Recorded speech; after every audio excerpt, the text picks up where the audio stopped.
विधानसभा निर्वाचन मंडल बीजेडी प्रार्थी देवी प्रसाद मिश्र नामांकन पत्र दाखल पर शोभायात्रा आठगड़ जाउथिला बेले दुर्घटना घटी।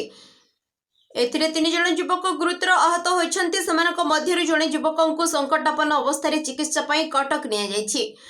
आज दिन प्राय 11 श्री मिश्र मां भट्टारिका दर्शन करने पर बड़म्बा गांधी छकरे महात्मा गांधी प्रतिमूर्ति में माल्यार्पण करथिले। एहापरे श्री मिश्र निजर समर्थकों सह शोभायात्रा आठगड़ अभिमुखे बाहरी शोभायात्रा लोकों प्रबल भिड़ जो गांधी छकरे ट्राफिक समस्या देखा देथिला। गांधी छक निकट में शोभायात्रा आठगड़ पटकू जाउथिला बेले भिड़े फसी एक सिमेंट बोझई ट्रक हठात माड़ी आगरे 6टी बाइक 2टी साइकेल सह 3 जण युवकों धक्का देथिला। एथिरे बड़म्बार आलोक नायक नुखापड़ार रतिरंजन बेहेरा और बांकी कलापथर अंचल जयंत पाणिग्राही गुरुतर आहत होइथिले। 3 जणଙ୍କୁ चिकित्सा पई प्रथम बड़म्बा डाक्तरखाना को निया सेठारे प्राथमिक चिकित्सा पर आलोकों संकटापन्न अवस्था कटक स्थानांतर करा जायछि।